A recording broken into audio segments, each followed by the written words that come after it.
Olá pessoal, meu nome é Lucas Moraes e nesse vídeo eu vou estar falando para vocês um pouquinho sobre a espectrometria de massas aplicado à química forense.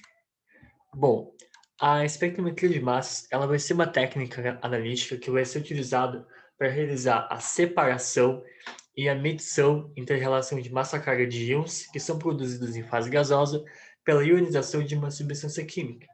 Então, quando a gente vai trabalhar com essa técnica, é muito importante que a gente saiba alguns conceitos fundamentais, como, por exemplo, o conceito de massa exata, que nada mais é do que o valor de massa de uma substância contendo os isótopos principais dos elementos que constituem essa molécula.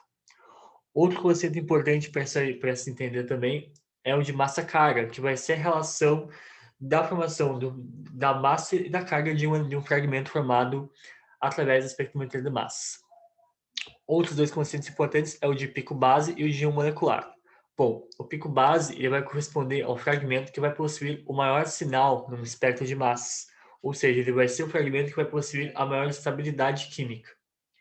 Por fim, o íon molecular nada mais é do que o fragmento que vai representar a substância na sua forma mais inteira possível, porque esse íon molecular ele vai representar a substância na forma integral sem a presença de um elétron. Bom, então a espectrometria de massas ela vai servir principalmente para a realização da determinação da massa molecular de um composto com uma elevada exatidão. Além disso, ele também vai nos ajudar a realizar a identificação de substâncias, bem como também nos dar informações sobre a estrutura de uma molécula. Então, como a gente pode ver, através dessas três informações que ele pode nos dar, essa técnica ela é muito importante na área forense porque ela vai nos dizer o que é a molécula e como que ela está disposta quimicamente. Bom, a espectrometria de massas também é uma técnica que apresenta várias vantagens, como por exemplo, é uma técnica que pode ser tanto qualitativa quanto quantitativa. Bom, mas o que isso quer dizer?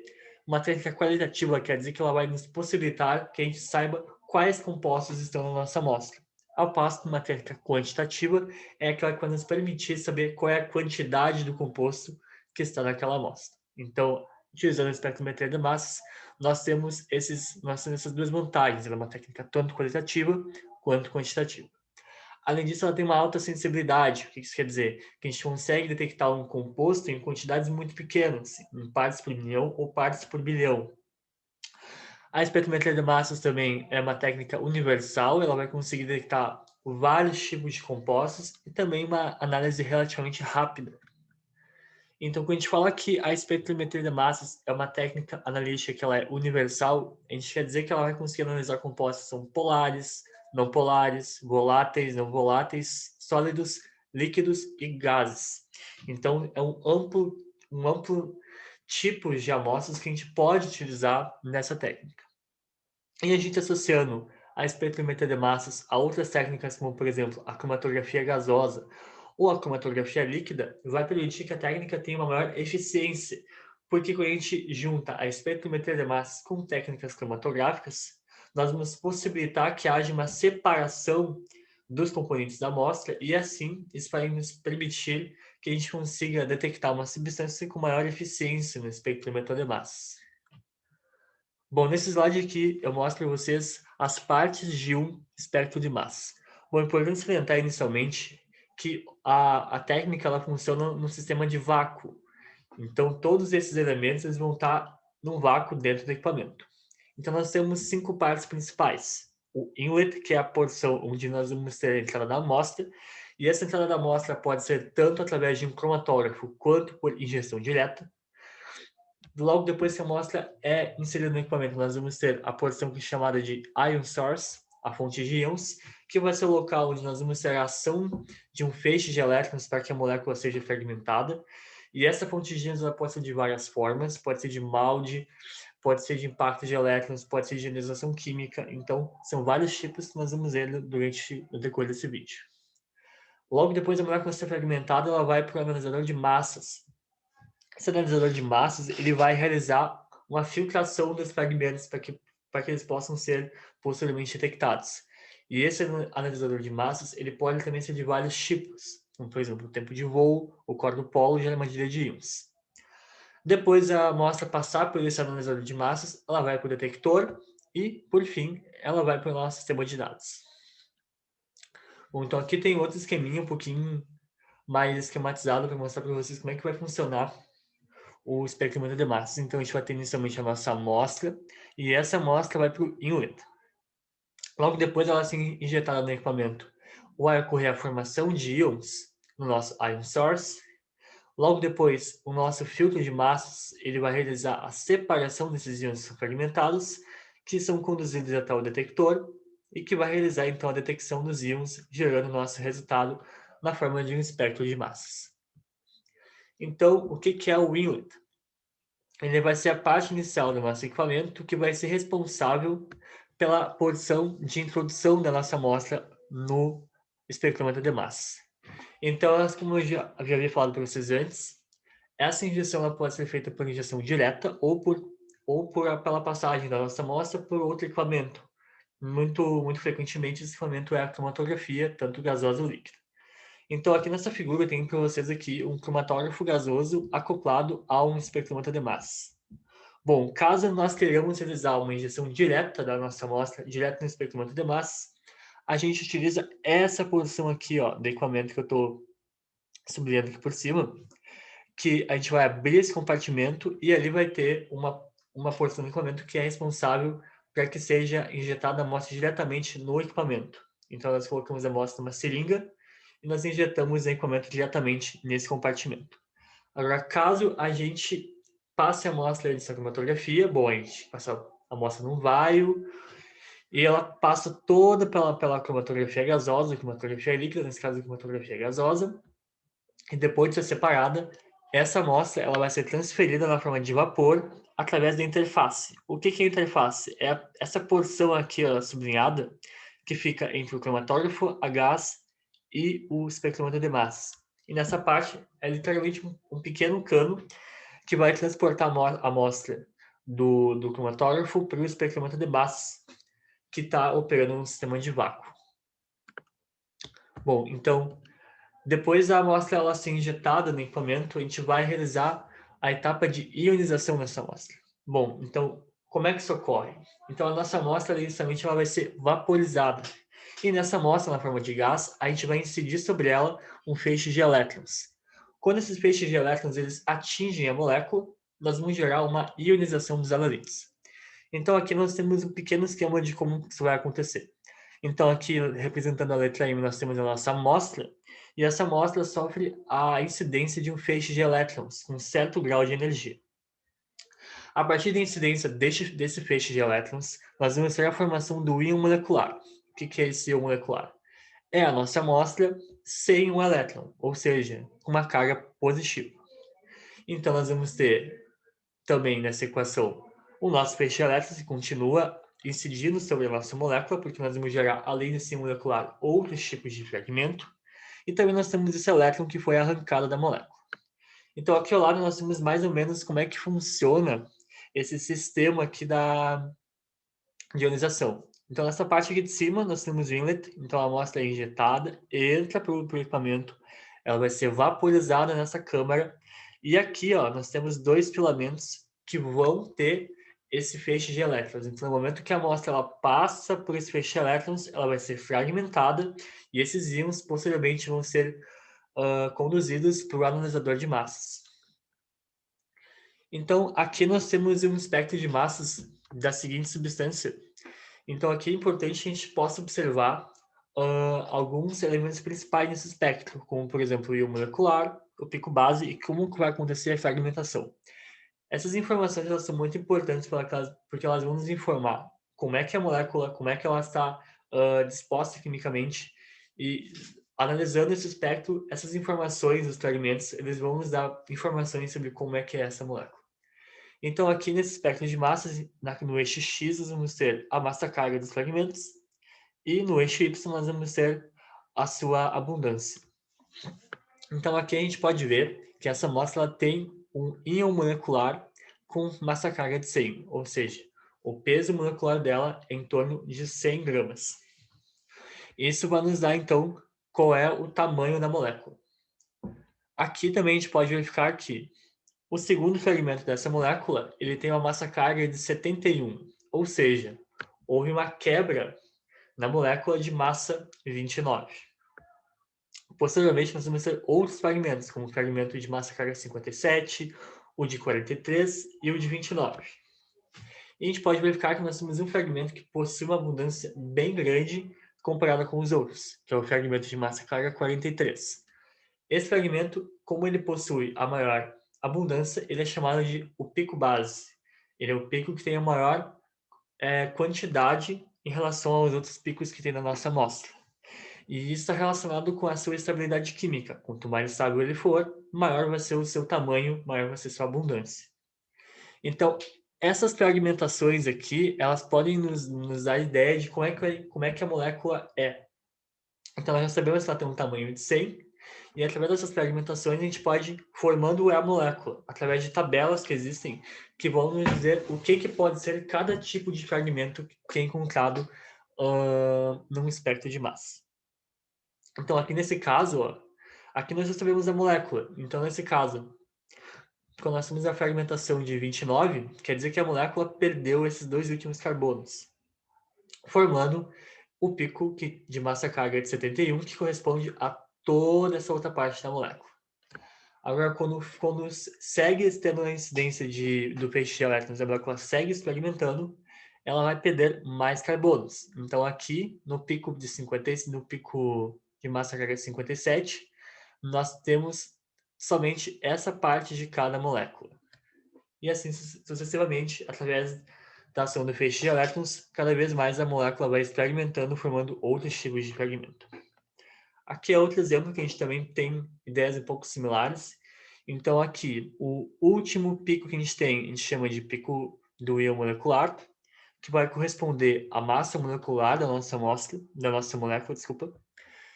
E aqui também nós temos o pico de massa carga de maior abundância, que é o nosso pico base, que é o pico que vai ter o fragmento de maior estabilidade química. E também aqui a gente pode ver as outras fragmentações que são decorrentes da ação desse feixe de elétrons. Então, aqui, correspondendo ao fragmento de massa carga 43, que é de cá, nós vamos ter essa parte da molécula. Agora, caso a gente queira saber como é que é o fragmento de massa carga de 57, ele vai corresponder a essa parte de cada molécula e assim sucessivamente. É importante salientar que o tipo de energia, a energia do feixe de elétrons, ela vai afetar bastante como é que vai ser a aparência desse nosso espectro de massa. Então, quando a gente vai ter a incidência de uma energia de ionização mais alta, nós vamos ter a formação de mais picos no nosso espectro de massa. Quando comparado a uma energia menor, nós vamos ter um menor número de fragmentos formados. Isso se deve está relacionado com a formação de fragmentos. Quanto maior a energia aplicada numa amostra, numa molécula, maior vai ser a sua fragmentação. Então, por isso, nós vamos ter o maior número de picos no aspecto de massa. Já quando a gente aplica menos energia, nós vamos ter menos fragmentos. Então, nós vamos ter menos picos no nosso espectro de massa, ele vai ser mais limpo, digamos assim.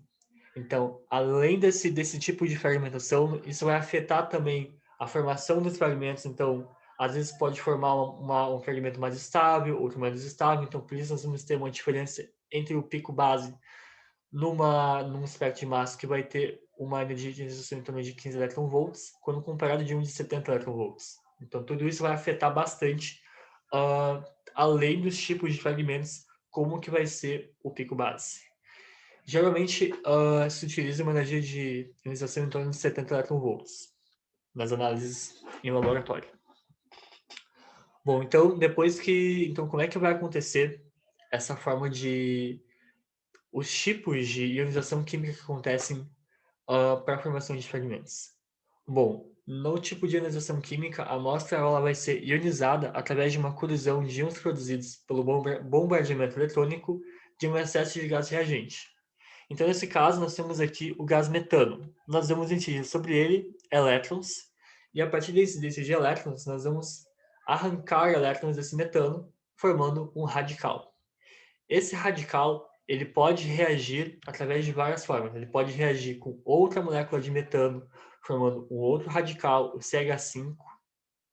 Ele também pode reagir também se dissociando em um radical, um radical, e outro íon, e tudo isso vai formar espécies que vão reagir com a nossa amostra, e isso vai fazer com que ela seja ionizada.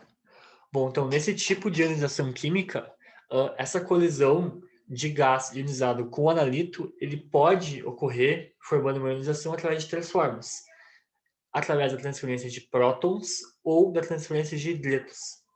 E tudo isso é o que vai formar, então, que vai aparecer no nosso espectro de massa.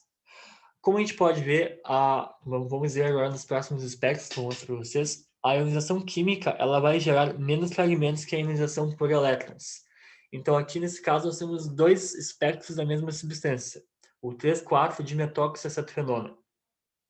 Através da ionização de elétrons, que é aquela que a gente vai incidir diretamente um feixe de elétrons na amostra, nós vamos ter a formação de mais tipos de fragmentos, nós vamos ter também diferentes tipos de massa do íon molecular e do pico base.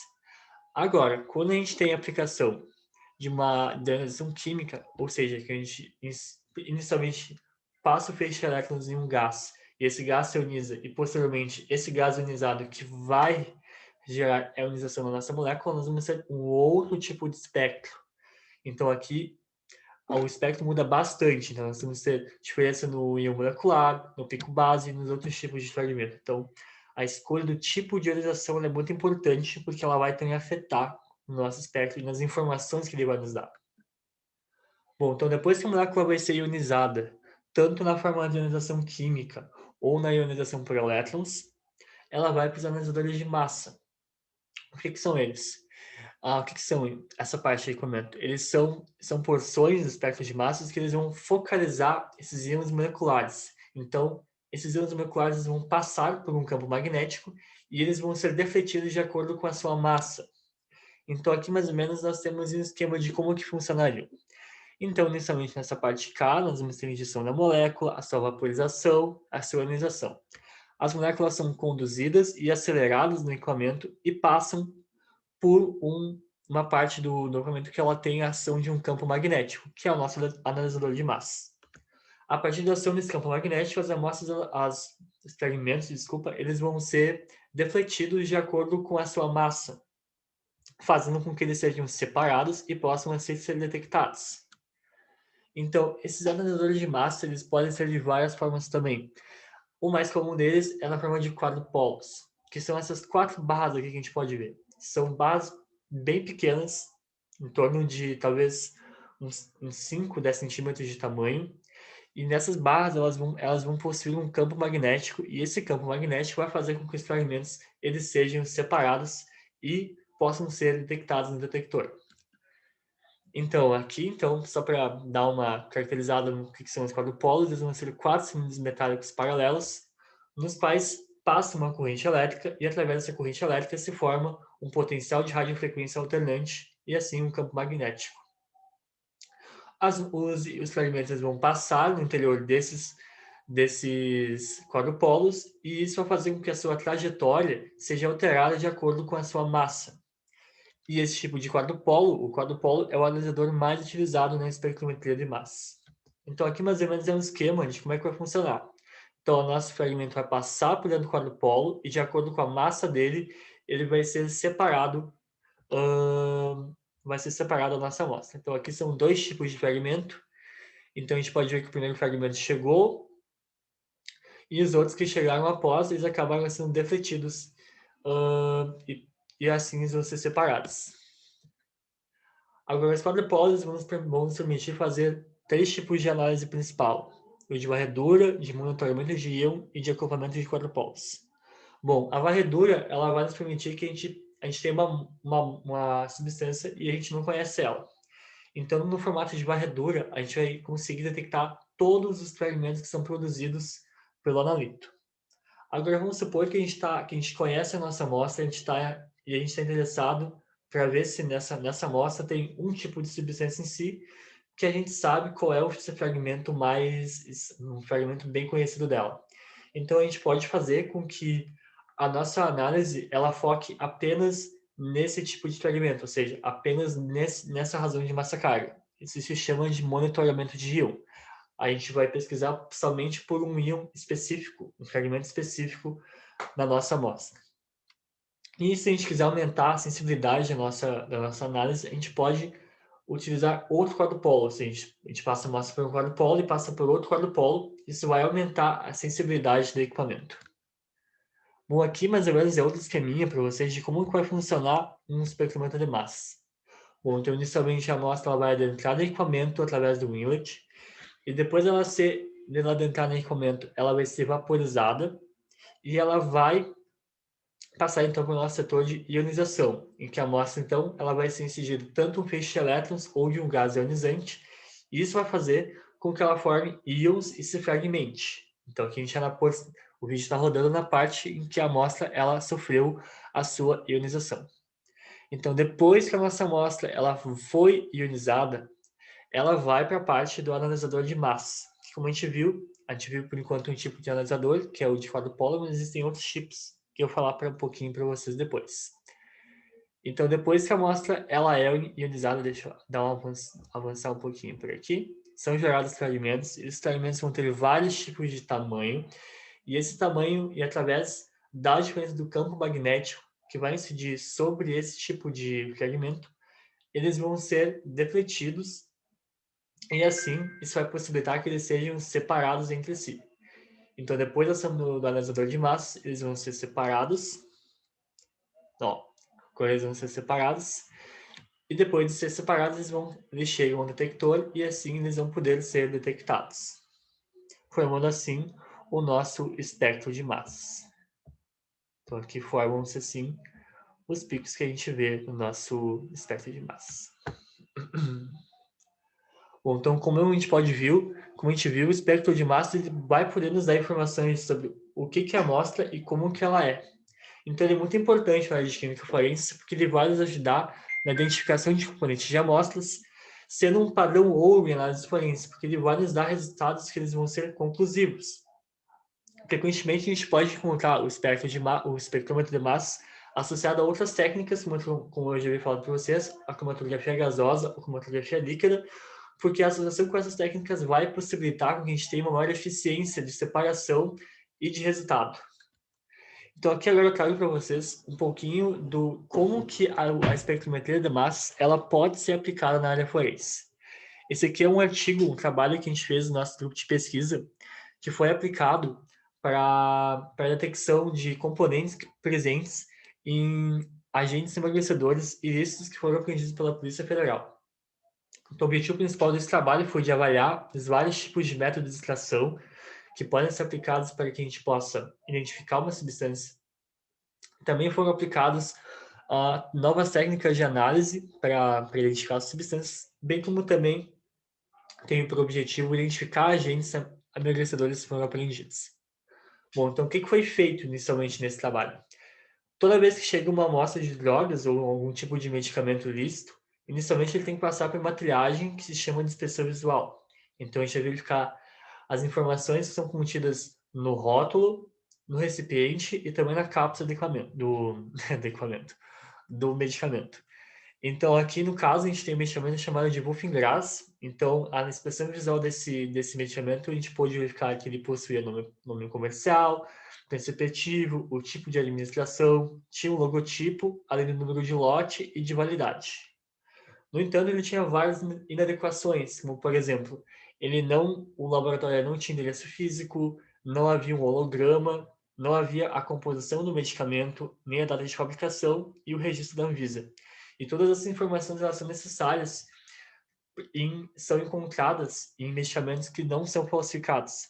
Então, tudo isso aí é uma espécie, a gente encontra numa espécie de uma guia que existe, que vai nos indicar quais tipos de informações elas têm que ser encontradas em medicamentos genuínos. Então, a gente procura por essas informações e a gente vê, tem tais informações, não tem tais informações. E tudo isso serve como para nos dar indícios se o medicamento que chega para a gente no laboratório, ele é ou não falsificado, ele pode ou não ser falsificado. Então, depois dessa etapa de inspeção visual, a gente vai passar para uma etapa de extração. Então, essa etapa de extração vai ser um preparo inicial da amostra para que a gente possa inserir ela numa técnica analítica. Então, no caso desse medicamento, a gente pegou o conteúdo que estava no interior dessa cápsula, que eram pequenas esferas azuladas, e a gente realizou um maceramento com metanol. Posteriormente do material ser macerado, ele foi introduzido em um becker, colocado em um probe ultrassônico a 24 Hz durante 10 minutos. Depois dessa etapa de extração, a gente fez uma etapa de limpeza, ou seja, a gente não queria a matriz a matriz farmacêutica, mas sim encontrar o suposto princípio ativo nesse medicamento. Então a gente fez uma limpeza com solvente hexano, então a gente colocou hexano, agitou a nossa amostra, colocou no filtro de separação, separou as fases, secou no rota evaporador, então a gente obteve no balão esse precipitado mais azulado e também com uma porção branca na nossa amostra. A gente rediluiu a nossa amostra novamente em metanol e injetou no cromatógrafo a gás acoplado a um espectro de massas. Então, durante a análise da cromatografia gasosa, a gente pôde verificar que a gente teve vários picos no nosso cromatógrafo a gás, com variados tempos de retenção, mas nós tivemos um pico em especial que tinha uma maior concentração na amostra, que era o pico localizado no tempo de retenção de 16,47 minutos. Nós vamos verificar qual é o espectro de massas que é relativo a esse pico que nós tínhamos. Então, o pico que nós tínhamos nesse tempo de retenção era relativo ao mazindol, que nada mais é do que o princípio ativo que estava indicado no rótulo do medicamento. Então, aqui está um pouquinho cortado, mas a massa dele, a massa exata dele era de 267 e foi bem a massa que apareceu no nosso íon molecular no espectro de massa. A gente também pode verificar que, nesse caso, o íon molecular e o pico base foram os mesmos, porque o fragmento de maior estabilidade também é o mesmo que o íon molecular, que corresponde a essa estrutura que a gente pode verificar aqui. Com a perda do radical OH, nós vamos ter a formação, então, desse íon de massa carga 231, que corresponde a essa estrutura da molécula.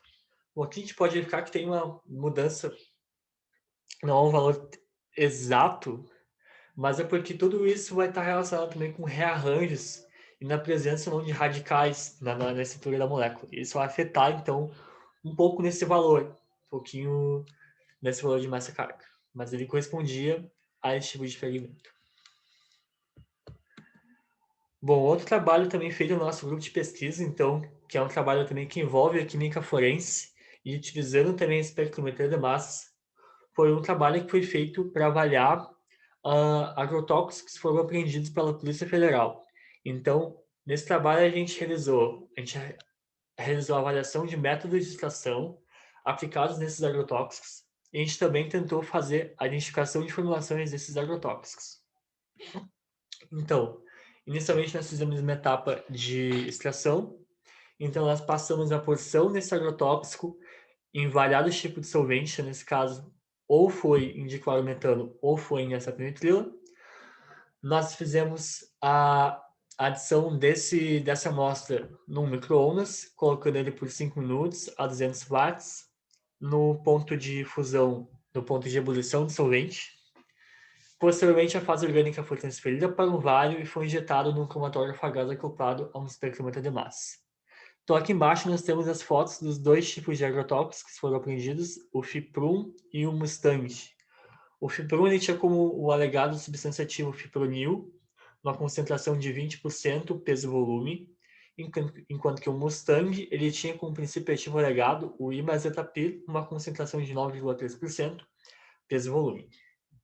Bom, então depois que a gente passou, aqui também esqueci de falar para vocês, que além de ter feito esse procedimento com micro-ondas, nós fizemos também procedimentos com probe ultrassônico, com banho ultrassônico e extração líquido-líquido. Então esse formatograma ele vai mostrar para a gente os vários tipos de extração que foram aplicados para a amostra contendo fipronil. Então aqui em preto é o nosso cromatograma que foi obtido utilizando a amostra extraída com a extração líquido-líquido. Em azul é a extração utilizando banho ultrassônico. Em amarelo é a extração com probe ultrassônico. Em cinza é a com micro-ondas. Então aqui a gente pode verificar que a gente teve picos com tempo de retenção aproximado de 7,75 a 8. que corresponderam ao fipronil, em torno de entre 7,25 e 7,50 ao sulfito de fipronil. Então, como é que a gente conseguiu descobrir esses dois compostos no nosso cromatograma? Foi através da cromatografia, foi através da espectrometria de massas. Então, a gente pôde verificar no espectro de massas desse pico que a gente tinha o nosso íon molecular aqui em 436, que ele corresponde à massa molecular do fipronil, e o nosso pico base em 367, que ele vai corresponder à saída desse grupo CF3 aqui, que está ligado ao enxofre. E a saída desse grupo gera o nosso pico base aqui em 367. Isso já nos dá fortes indícios de que nós temos o fipronil nessa amostra. Aqui é o sulfito de fipronil, então o mesmo caso semelhante. Nosso molecular em 420 corresponde à estrutura do sulfito de fipronil. E ao lado, com a saída do CF3, aqui ligado ao enxofre, nós temos a formação do pico base em 351, que tem uma estrutura que também corresponde ao sulfito de fipronil. Por fim, também, um último trabalho de como que a química forense está ligada à espectrometria de massas foi um trabalho feito no nosso laboratório também para avaliar a composição de impressões digitais no decorrer do tempo, durante o período de 30 dias. Então, nós realizamos a deposição de impressões digitais e nós colocamos elas num período de 30 dias, em condições controladas de temperatura, de exposição à luz, exposição ao escuro, e de como que esse envelhecimento nessas condições ele poderia influenciar na eficiência de métodos de revelação de impressão digital. Então, aqui nessa figura, a gente pode verificar o tempo de envelhecimento das impressões digitais e qual é a concentração de alguns ácidos graxos que são comumente encontrados em impressões digitais. Então, o ácido C14, C16, C18, C18,1, N9. Aqui, o ácido mirístico, palmítico, oleico e linoleico. Que eu vou falar com um número para ser um pouquinho mais fácil para vocês. Então, aqui a gente pode verificar que houve uma variação entre a concentração dos ácidos graxos de acordo com o tempo. Então, alguns variavam, mas mantiveram mais ou menos a mesma concentração com o tempo. Alguns tiveram um leve aumento, outros tiveram uma diminuição. E tudo isso tá relacionado com o tipo de ácido graxo na amostra, se ele é saturado ou se ele é insaturado. Aqui nessa figura ao lado, nós temos dois tipos de métodos de revelação. Aqui em cima é com iodo e aqui embaixo é com nitrato de prata. Então a gente pode verificar que nos dias iniciais, no dia zero, revelando com iodo, nós temos uma impressão digital bem clara, com a presença de várias minúcias. Que no decorrer do tempo, essa revelação ela vai se tornando cada vez mais difícil, porque como nós vamos ter uma variação na concentração desses ácidos graxos, o iodo vai se tornando cada vez mais ineficiente e nós vamos ter uma revelação bem ruim num período de 30 dias. O caso ao contrário acontece com o nitrato de prata. O nitrato de prata ele não está o princípio de revelação digital dele não está associado com ácido graxo. Então, essa variação de ácido graxo ele não influenciou na revelação do nitrato de prata, que é nessa fotografia aqui debaixo. Então, a gente vê que nos dias iniciais, é um processo que acontece ao contrário, ele vai cada vez mais melhorando, porque esse método de revelação ele está associado com a presença de cloreto de sódio, se não me engano, na digital. E com o passar do tempo, a umidade dessa digital vai cada vez mais diminuindo com o passar do tempo. Isso vai aumentando, assim, a concentração desses íons cloreto que vão ser necessários para a revelação dessa digital. E com isso, cada vez mais, a digital ela fica melhor revelada com o passar do tempo. Então, mas como que a gente conseguiu saber na nossa amostra que ela tinha, como é que era a composição oleosa dela? Bom, a gente fez o mesmo esquema, assim, que a gente viu na análise, nos exemplos anteriores. Inicialmente, nós vamos ter que fazer uma extração da nossa amostra, nesse caso foi com hexano. Para o caso de ácidos graxos, a gente tem que fazer uma etapa inicial, uma etapa posterior de derivatização, ou seja, a gente vai modificar a estrutura química deles para que eles possam ser melhor visualizados no cromatógrafo a gás. Então, a gente fez uma etapa de metilação, ou seja, nós colocamos um grupo metil no ácido graxo para facilitar essa análise. E depois a gente passar no equipamento, no cromatógrafo, nós podemos ver no cromatograma vários picos. E observando os aspectos de massa de cada pico, a gente vai poder observar qual é a substância presente nele. Então, nesse caso aqui, nós temos o ácido palmítico, aqui nós temos o íon molecular em 270 e o pico base em 74. Aqui o ácido oleico com o íon molecular em 296 e o pico base em 55. Tudo isso nos possibilitou o espectro de massas a saber qual tipo de substância estava presente nessa amostra. Então, para finalizar esse vídeo, a espectrometria de massas ela vai ser uma técnica bem complexa, mas para nos dar respostas analíticas bem precisas, e que ela é uma das principais técnicas que podem ser utilizadas na química forense, e como a gente viu, ela vai ter vários tipos de aplicações em várias áreas. Bom, então fica o meu agradecimento para vocês, e é isso aí, pessoal. Até a próxima.